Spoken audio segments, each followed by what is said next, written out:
97년도 IMF를 겪으면서 미국이 우리한테 배신을 때립니다. 우리는 지금 중국에 예속됐다. 그래서 우리가 이제 중국말을 들어야 되는 처지가 됐다.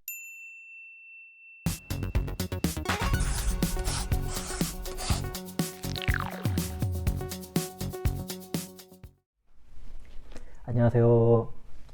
중국 현지에서 보다 객관적인 중국의 모습을 전해드리려고 노력하는 한중 다문화 가정의 아빠 차코 페페입니다. 먼저 구독과 좋아요는 저에게 큰 힘이 됩니다. 저희가 먼저 번 동영상에서 중국 관련 질문이 있으시면 보내달라고 하셨는데 실제로 보내주신 분이 계십니다. 오늘은 그래서 그 내용을 먼저 한번 읽어보도록 하겠습니다. 차코페페님 안녕하세요. 제가 살다 보니 이렇게 또 유튜브에게 질문을 드려서 봅니다. 좋은 거예요. 한국의 경제가 중국에 예속되었다는 이야기를 듣고는 합니다. 그리고 앞으로 중국이 한국을 지배해서 조공을 받게 될 수도 있다고도 하고요. 다소 황당한 이야기라는 생각도 들지만 국제 무대에서 한국의 경쟁력을 뛰어넘어가는 중국 제품들을 보고 있으면 솔직히 불안한 마음이 생기는 것도 사실입니다. 그럴 수 있습니다. 차코페페님은 중국 관련 업무도 오래 하셨고 중국 경제와 사회에 대한 공부도 하셨다고 들었습니다. 그냥 동네 형들과 술 마시면서 썰푸는 수준의 이야기가 아니라 조금은 더 진지하게 한국 경제가 중국 경제에 예속된 것인지에 대한 의견을 듣고 싶습니다. 라고 해주셨습니다. 질문을 보내주신 분이 굉장히 좀 진지한 느낌이 있었어요. 그래서 저도 그냥 장난으로 할 수가 없어서 아주 전문적인 내용은 아닐지언정 나름대로 좀 구성을 잡고 오늘은 조금 진지하게 설명을 드려보도록 하겠습니다. 통상적으로 한 나라가 다른 나라에 경제적으로 예속이 되었다라는 표현을 쓸 때는요, 크게 세 가지 경우가 있습니다. 첫 번째 경우는요, 생산 기지로서 예속이 되는 경우입니다. 예를 들어서 A 국가가 B 국가하고 따로따로 다른 국가예요. 그런데 A 국가가 만드는 제품의 노동력이 B 국가에서 나오는 겁니다. 그러면 B 국가에서 일을 하는 사람들은 A 국가 기업에 속하면서 노동을 하죠. 하지만 이 사람들이 터무니없이 낮은 임금을 받는 거예요. 터무니없이 형편없는 복지를 받는 겁니다. 그래서 이 A 국가의 산업 경쟁력을 최대한 올려줄 때 생산 기지로서 예속이 됐다고 합니다. 이거는 전형적인 식민지 경제 상태입니다. 두 번째 경우는요, 일방적인 시장으로서 예속이 되는 경우가 있어요. 뭐냐면 다시 A 국가가 있고 B 국가가 있는데 이 B 국가는 무조건 A 국가가 만드는 물건을 사야만 하는 시장이 되는 겁니다. 사람이 사니까 여기도 시장이 형성이 되겠죠. 그런데 이 B 국가 자체적으로 공급자가 기업들이 커지기 전에 A 국가한테 경쟁력이 밀려서 다 A 국가의 제품만 사는 시장이 되는 거죠. 어떻게 이게 가능할 수 있느냐? 가능합니다. 이것도 역시 식민지 경제의 특징입니다. 예를 들어서 우리나라가 강화도 조약을 맺으면서 일본한테 뭘 넘기냐면 관세에 대한 결정권을 당시 조선이 잃어버립니다. 자, 관세라는 거는 일본에서 우리나라에 뭐가 들어올 때 그 제품에 대해서 국내 시장을 보호해야겠다. 국내 기업을 보호하려면 관세를 올려야 되거든요. 근데 일본이 이거를 이미 가지고 있었어요. 그렇기 때문에 당시에 우리나라는 일방적 시장으로서 일본에 예속이 돼 있던 겁니다. 이것이 역시 식민지 형태가 되겠습니다. 세 번째 예속은요, 유일 고객으로서의 예속이라고 보실 수 있습니다. 뭐냐면 어떤 국가가 있는데 이 국가가 물건을 팔아서 비즈니스를 해서 GDP를 만들어 나가거든요. 그런데 그 과정에서 특정 국가에 대한 수출 비중이 과도하게 높은 겁니다. 근데 이게 과도하게 높은 것까지는 좋은데 이 과도하게 높은 그 특정 국가를 대체할 수 있는 다른 국가가 없는 상태예요. 즉, 이 국가는 그 특정 국가가 아니면 물건을 팔 수 없는 상태가 될 수 있습니다. 자, 그러면 그 특정 국가가 고객이 되기 때문에 이제 갑을 관계가 형성이 되는 거죠. 쉽게 얘기를 하면. 그게 이제 유일 고객으로서의 예속이다. 이렇게 보실 수가 있고요. 이거는 딱히 식민지 경제라고 보기는 어려운데 현대사회에 와서는 글로벌 서플라이 체인이라는 말을 씁니다. 뭐냐면 지금 산업 영역별로요, 반도체면 반도체, 조선이면 조선, 다 각 영역별로 어느 국가에서 뭘 하고 어느 국가가 그 다음에 뭘 하고 이거를 밸류체인별에서 다 각자 분담을 하고 있는 형태가 이미 형성되어 있습니다. 그래서 이거는 현대사회에서 상당히 이런 일들이 진행이 되고 있습니다. 때문에 지금 상황에서 만약에 한국이 중국의 경제가 예속이 된다라고 하면은 생산 기지로서의 예속은 아니고요, 일방적 시장으로서의 예속도 불가능하고요, 유일하게 가능한 것은 유일 고객으로서의 예속만 가능한 형태다. 이렇게 말씀을 드릴 수가 있습니다. 자, 그러면 이어서 한국 경제가 가지고 있는 특징이 있습니다. 한국 경제의 특징이 뭐냐? 수출의 비중이 굉장히 높습니다. 여러분들이 이미 많이 알고 계시다시피 한국은 내수 시장이 충분히 크지 않은 상황에서 경제 발전을 했어야 됐기 때문에 과거에 완전히 수출에 올인을 하는 형태로 가는 거고요. 그것도 제조업 중심으로 갈 수밖에 없었습니다. 그래서 수출 제조업의 비중이 굉장히 높다. 이거는 대한민국의 경제의 특징이라고 보시면 됩니다. 자, 그러면 이 비중이 얼마나 높으냐? 우리나라 통계청에서 관리를 하는 지표 중에 수출입의 대-GNI 비중이라는 게 있습니다. 간단하게 얘기해서 수출과 수입이 쉽게 GDP라고 할게요. GDP 안에서 몇 퍼센트나 이 두 개를 합치면 되느냐 하는데 2019년이 81%가 나왔습니다. 수출하고 수입을 하는 그 금액을 다 합쳤더니 거의 GDP의 80%가 넘더라는 얘기죠. 그러면 여기서 수출만 따로 발라내면은요, 대략 40% 정도가 나옵니다. 그래서 우리나라 1년 GDP의 약 40% 정도가 수출로 이루어진다는 건데요. 이것은 도대체 이것이 높냐 낮느냐를 평가를 하려면 세계 평균을 알아야 되거든요. 세계 평균이 대략 25% 정도입니다. 세계 평균이 25%인데 우리가 40%니까 세계 평균보다는 높은 거겠죠. 그렇다면 우리는 수출 비중이 높은 게 우리의 특징이 되는 겁니다. 자, 그러면은 우리는 40% 되는데 미국과 같은 나라는 몇 프로나 될까요? 수출의 비중이. 미국은 수출 비중이 10%가 안 되는 나라입니다. 일본, 프랑스, 영국 같은 경우에는 수출 비중이 20%가 안 됩니다. 우리 절반도 안 되는 거죠. 그렇다고 해서 한국의 수출 비중이 높은 게 전 세계 한국만 가지고 있는 기형적인 특징이냐? 그러면 또 그것도 아닙니다. 지금 EU에서 선방하고 있는 독일과 같은 나라는 수출 비중이 35% 정도까지 됩니다. 우리나라하고 얼추 비슷한 거죠. 우리나라가 인구가 한 5천만 명이 되고요. 독일이 8천만 명 정도 됩니다. GDP 규모를 보면 1년에 우리나라는 약 1.7조 달러 정도, 독일은 한 4조 달러 정도를 하고 있습니다. 인당 GDP를 계산을 해보면 우리나라는 이제 3만 불이 조금 넘고요. 독일은 4만 5천에서 5만 불 정도를 기록을 하고 있는 겁니다. 자, 이렇게 독일처럼 수출 비중이 한국과 비슷하면서도 굉장히 잘 나가는 나라도 있다. 자, 이것도 한번 눈여겨볼 만합니다. 그러면 한국이 전 세계에서 수출 비중이 제일 높냐? 그것도 아닙니다. 동남아의 태국과 같은 나라는요, 수출 비중이 60%에 이르고요. 베트남과 말레이시아는 수출 비중이 80%입니다. 그렇기 때문에 한국의 수출 비중이 높은 것은 세계 평균과 비교했을 때 사실인데, 그렇다고 전 세계 최고 수준이냐? 그러면 그것도 아니다. 여기까지만 한번 정리를 해보겠습니다. 그러면 한국 경제가 중국 경제에 예속된 것인가를 알아보기 위해 우리나라 경제 구도를 봤더니 우리나라는 수출의 비중이 굉장히 높더라. 그러면 한 나라의 GDP에서 수출이 차지하는 비중이 높을 때 이 수출이라는 것이요, 그냥 밖으로 다 판다고 똑같은 게 아니고 크게 두 가지로 나눌 수가 있습니다. 수출을 하는 대상 국가의 전략이라고 할까요? 일종의 고객 전략 개념인 거죠. 첫 번째 방식은 한국이 수출을 하는 물건들이 특정 소수의 국가에 집중이 되는 가능성이 있습니다.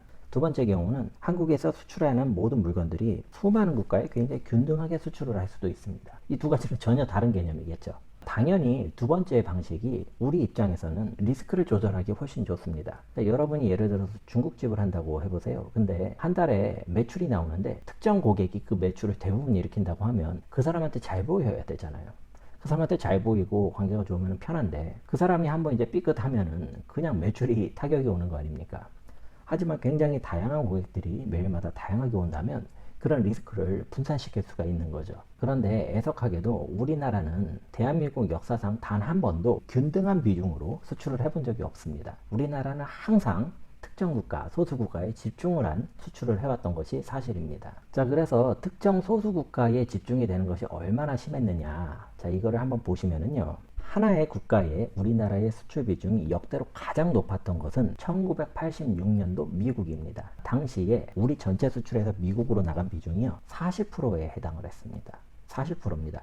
이게 지금 우리나라 가지고 있는 기록 중에 탑입니다. 86년에 미국으로 나가는 비중이 40%, 일본으로 가는 게 16%, 둘이 합쳐서 56%, 절반이 넘습니다. 그러니까 나머지는 이제 다 밑바닥이에요. 그때 86년도 홍콩만 이제 5% 정도, 그때 홍콩이 이제 지금으로 치면 중국인 거죠. 나머지는 다 뭐 2%, 1%도 안 돼요. 그냥 다 밑에 까는 겁니다. 사실상 미국하고 일본으로 거의 집중이 돼 있었다, 이렇게 보실 수가 있습니다. 반면 2019년 기준으로 봤을 때에 중국으로 나가는 수출 비중이 25%로 1위, 미국은 14%까지 줄어듭니다. 참고로 베트남이 9%, 일본이 5%를 기록을 했습니다. 자, 이렇게 본다면 지금 중국 경제에 예속이 되어 있다라는 논리는 아주 간단하게 얘기하면 이런 구조예요. 우리나라는 수출 중심의 국가다. 그런데 수출하는 대상 국가 중에 중국의 비중이 25%로 1위다.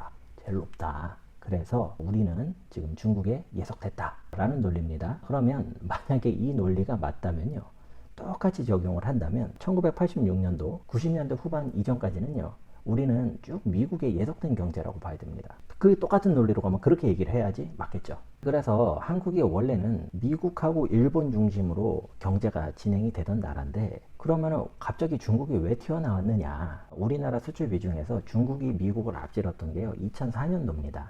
2004년도 이전에 90년대 중반까지만 해도 미국이 상당히 높았는데요. 97년도 IMF를 겪으면서 쉽게 얘기하면 미국이 우리한테 배신을 때립니다. 그러면서 우리나라가 살아야 되기 때문에 자구책으로 중국향 수출 비중을 급격하게 늘립니다. 당시에 이제 우리나라의 산업 구조가 수출 제조업 기반이기 때문에 중국으로 공장을 이전을 해서 제조 원가를 낮추면서 우리의 수출 경쟁력을 계속 유지시켜 나가는 방식으로 해서 우리나라가 IMF를 극복을 하게 됩니다. 자, 그러면서 자연스럽게 한국에서 다 완제품을 만들어서 해외에 수출하던 것이 중국으로 갔다가 거기서 완제품을 만들어서 해외로 수출하는 방식이 되다 보니 중국으로 가는 수출 비중이 굉장히 높아지는 겁니다. 하지만 중국에서 만든 것들이 다시 또 미국과 같은 주요 선진국으로 수출이 되는 그런 구조였죠.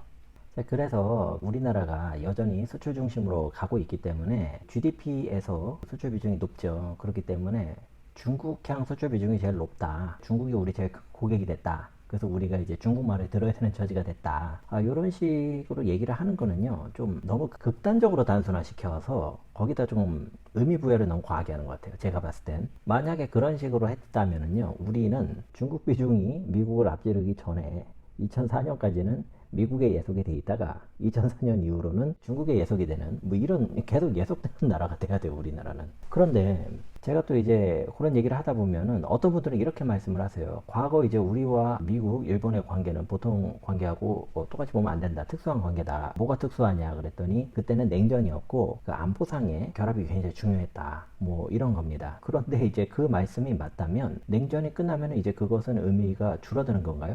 뭐 이런 생각도 드는 거죠. 더불어서 많은 우리나라 국민들께서 조금 모르시는 내용이기도 한데 우리나라가요 2018년도 GDP가 1.7조 달러 정도 됩니다. 그러면 세계 10위입니다. GDP에서. 세계 10위라는 숫자가 어떤 걸 의미하냐면요. 한국의 GDP가 러시아 전체보다 더 큽니다. 한국의 GDP가요 캐나다 전체 GDP보다도 더 크고요.